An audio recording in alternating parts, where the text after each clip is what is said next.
sa ating third topic and that is the introduction to urinalysis. This topic, pag-uusapan natin ang syempre urinalysis, my friend. And speaking of introduction, pag-usapan muna natin ang konting history.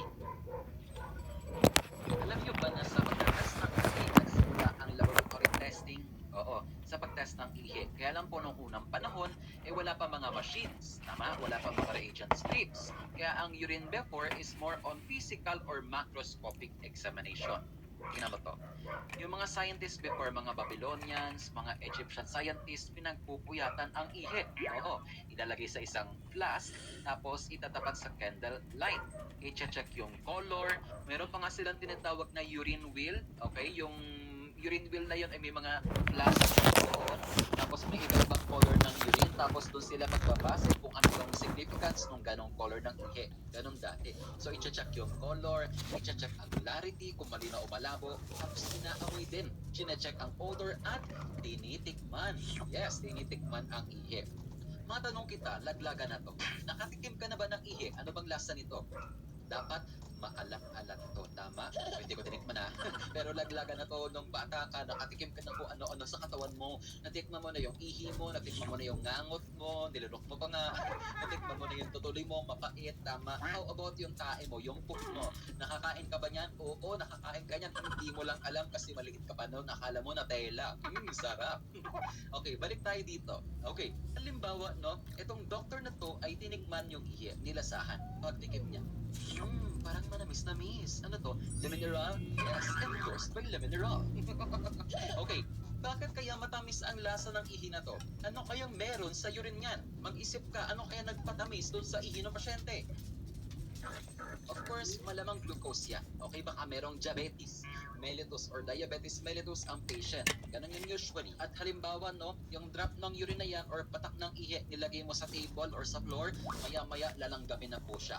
Ang tawag dun sa ihi na nilalanggam ay honey urine. Okay? Naglagay pa ko ng ibang mga historical perspectives in your handouts. Malay mo lang itanong, yung mga nakadiscover ng ganito, nakakontribute ng ganito, nasa handouts mo lang po yan. Wala pa namang tinatanong na history sa urinalysis board exams, pero malay mo, mas maganda ng kompleto kaysa kulang-kulang, my friend. Diba? Nasa notes mo lang yan. Okay, now let's talk about the urine composition. Bakit nga ba maalat-alat ang ihi? It is because of the presence of sodium chloride or table salt or rock salt. But remember, urine is majority water, around 95 to 97% of water and 3 to 5% solids. Yun ang normal range. Of course, this range will change depending on your hydration status. Kung ikaw ay palaging dehydrated, ang hilig mo pa sa chichirya, mas mataas ang percentage ng salts or solids dyan. Bababa ng konti yung water. Now, yung ating solids are grouped into two. We have organic and inorganic. Okay, basic muna tayo, my friend. Ano po ba yung organic at inorganic sa chemistry? Kapag organic ang isang compound, they contain carbon sa kanyang structure. Tama. Example is urea. Balikan natin ang chemical formula ng urea. CONH2 times 2. Okay? May carbon siya, therefore organic ang urea. And remember, urea is the major organic compound in urine. Tandaan po yun, naka-highlight, okay? Next is inorganic.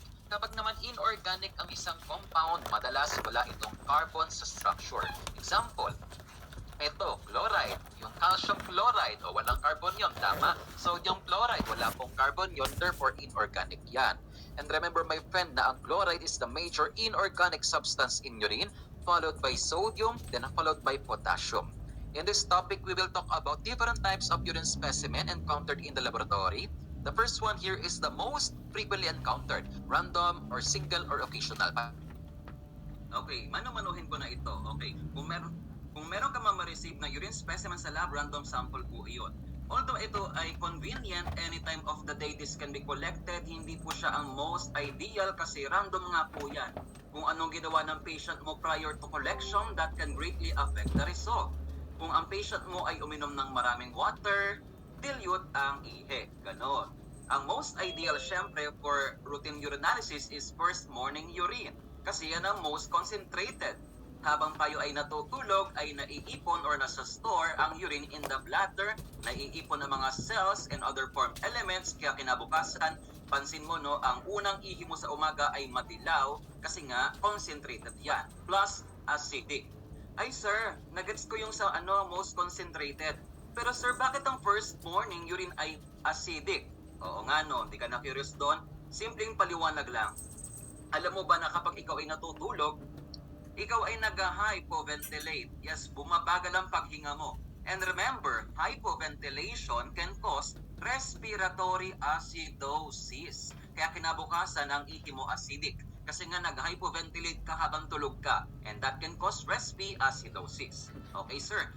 Nagets ko na yun sa most acidic. Pero sir, bakit po itong random sample ay for cytology, tas first morning for cytology? Ano ba talaga ang magandang specimen for cytology?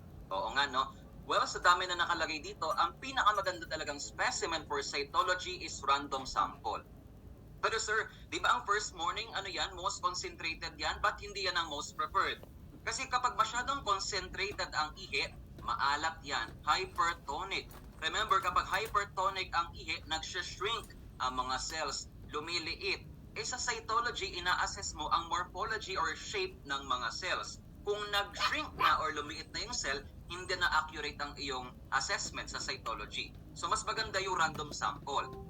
Pero, dapat ang patient mo uminom ng water at mag-exercise 5 minutes before collection. For what purpose? Ba't kailangan uminom ng water? Para hindi gaano maalat yung ihi, hindi mag-shrink yung mga cells. Bakit kailangan mag-exercise? Para may lumabas na cells from the bladder at yun ang kukolektahin mo, i-assess mo. Sa dami ng sinabi ko, pag tinanong kayo sa board exams nyo, ano ang best sample for urine cytology? Ang sasagot mo ay random sample. Only kung nakalagay doon ay may water and exercise 5 minutes before collection. Dapat nakalagay yon. Kung hindi nakalagay yon, ang isasagot mo ay first morning urine. Huwag malilito. Next na tayo, numbers 3, 4, 5, 6 tayo. Ayan, number 3, sulat mo yan. We have second morning or fasting. Yan ay pangalawang ihi sa umaga nang hindi ka pa kumakain ng iyong breakfast. Since ito ay fasting, that is for glucose determination. Pero luma na po yan, obsolete na yan, tinanggal na yan sa mga bagong books natin.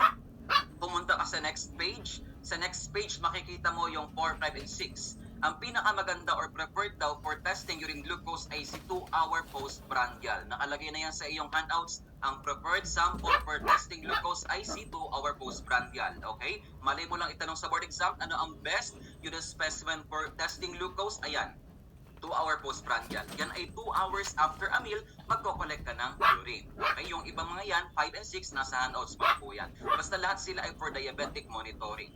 Punta na tayo sa 7, 8, at 9. Since they are all sterile, doon ka magko-collect ng urine. Okay? Next na tayo, 7, 8, and 9. Okay? Itong tatlong ito, they are all sterile specimens. Okay? Since they are all sterile, they are preferred for urine culture. Ano po yung midstream clean catch? Ito po yung kalagitnaan na ihe. Tama? Catheterization or catheterized urine. Nagpasok ng catheter hanggang doon sa may bladder. Sakit po yun. Lalo kung lalaki, no? Kasi mas mahaba ang urethra ng lalaki compared sa mga babae. Okay. At yung pangatlo is suprapubic aspiration. Commercial muna tayo. Naka-encounter ka na ba ng ganito? Bakit pa yan sa'yo? Tcharam! Wow! Ang laki ng syringe, no? Oops! Takpan ang dapat takpan. Uy, pwede natin itong gawin, no? For example, no? Nasa biyahe ka from Manila to Baguio, bus ang sinakyan mo, regular bus, napakalamig sa bus. 5 oras na ang lumipas, hindi man lang nagsa-stop over ang bus na ito. Grabe, ihing-ihi ka na. Lalabas na talaga, no? Wala kang dalang bote, wala kang dalang plastic bag, pero tamang-tama, medtech ka, meron kang dalang syringe. Talaga may hawak na syringe, no? Hindi ko na talaga kaya, lalabas na. Pwede, no? Pwede rin niyang gamitan for anaerobic culture as well. May tanong ako sa iyo, my friend. Sa tatlong ito, di ba, itong 7, 8, 9, they are all sterile, tama? Which of these three is the most sterile? Why suprapubic, my friend? Isipin mo na lang, ang midstream clean catch, yung ihi dyan ay dumadaan sa urethra. Ang urethra may mga normal flora po dyan, may mga konting bacteria, so may minimal contamination sa midstream clean catch. Ganun din po yung catheter, dadaan sa urethra, may konting contamination po dyan, so hindi siya totally sterile. Pero okay pa rin naman for culture. Pero ang suprapubic aspiration, ito talaga direct sa bladder ang collection. Linisin mo lang po yung puncture site, yung skin, then tusukin mo yung bladder. Okay? So ito yung most sterile. Tapos for anaerobic culture din siya kasi wala namang oxygen sa loob ng bladder natin. Pero kung outpatient ang pasyente mo, syempre hindi kailangan isupra yan na, hindi kailangan i-catheter yan. For outpatient, midstream clean catch, yan ang nilagay natin, o OPD, outpatients. Next, number 10 tayo. Isa to sa mga kinaiinis ko specimen, yung pediatric specimen. Yung nakalagay sa wee bag yung ihi. Sa mga bata po ito. Kasi yung mga maliliit na bata, lalo kung sila ay nakakonfine, hindi mo malalaman kung kailan sila iihi. Bigla na lang pong iihi yung mga maliliit na bata na yan, tama? So kailangan ganito. Kung lalaki ang patient mo, madali lang, ishoot mo lang po yung kanyang putots dun sa butas, then ihi na siya. Ganun lang, di ba? Kapag babae naman ay dikit mo itong opening na ito, dikit mo po ito dun sa genital ng babae. Ganun lang siya.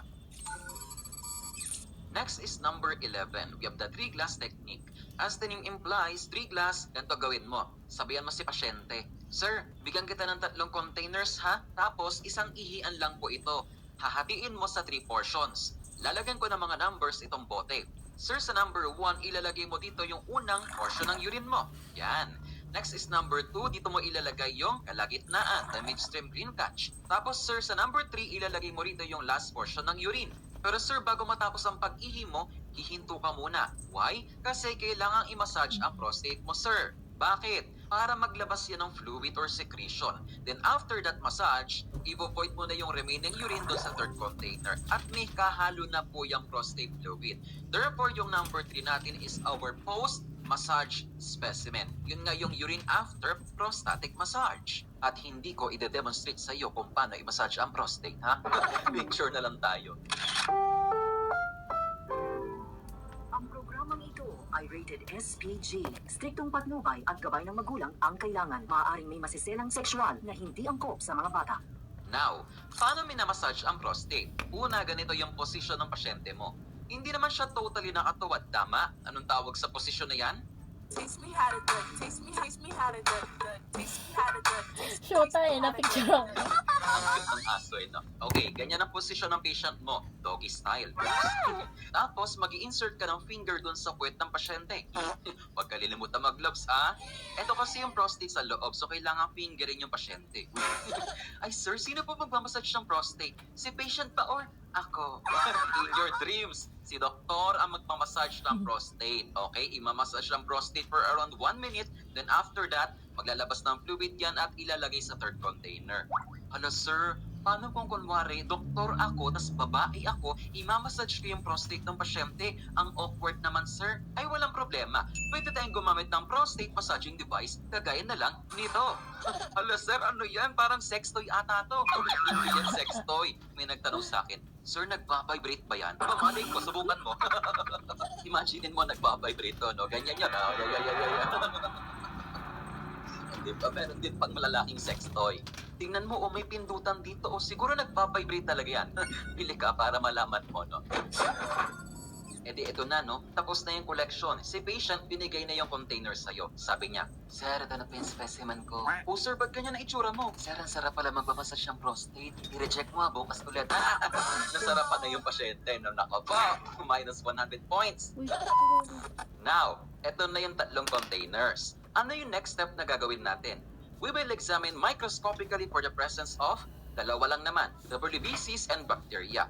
What will be the pattern if the prostate is healthy or normal? Okay, ganito yon. Sa first portion ng voided urine, there are some WBCs and bacteria. They are derived from the urethra, so merong slight contamination here. Sa second container, sterile iyan, walang laman yan. Tapos ang third container na may prostate fluid, kung normal ang prostate, wala din siyang laman. Okay? That will be the pattern kung healthy or normal ang prostate. However, kapag namamaga ang prostate, look at this, inflamed ang prostate, tama? What will happen? Kapag minasage mo yan, maglalabas ito ng fluid na maraming WBCs and bacteria. Sa nagmula yan, they are derived from the infected prostate gland. Our next step here is to compare the third container sa first container in terms of the number of WBCs and bacteria. I-check mo yung notes mo, ganito ang nakalagay. To consider as significant for prostatitis daw, itong third container should have at least 10 times more WBCs and bacteria compared sa ating first container. Sa nagmula yung mga cells bacteria sa number 1 from the urethra. Itong sa number 3 naman ay galing sa infected prostate. Ay sir, hindi mo pinapansin tong second container. Anong purpose niyan? This will serve as a control for UTI. Since ito ay midstream linkage, sterile yan, dapat wala yang laman. Sir, paano pag meron? Lagyan natin ng laman ngayon. What if your control also contains WBC and bacteria? Kapag ganyan, si patient ay may UTI. And when the patient has UTI, all of these specimens contain significant numbers of WBCs and bacteria at magiging invalid ang result ng iyong third container for prostatitis. Kasi hindi mo na malalaman ngayon kung nagmula ba yan sa prostate gland. Kasi lahat ito ay may laman dahil may UTI ngayong pasyente. Kailangan pa mag-perform ng ibang prostate exam, for example, ultrasound, para makita kung namamaga talaga ang prostate. Basta sa dami ng sinabi ko, tandaan natin kapag si patient ay may prostatitis, the third container should have at least how many times? 10 times more WBCs and bacteria compared sa ating first container. At ang control dapat walang laman. Kung may laman yan, ang patient ay may UTI. At kapag may UTI ang patient, lahat yan ay may laman. Magiging invalid ang iyong third container for prostatitis. Sa dami ng sinabi ko, meron ditong lumabas sa word exams, isa. In the 3-glass collection technique daw, what is the purpose of the second container? Control. Yon, lumabas yon. Then after that, punta ka na sa upper right corner ng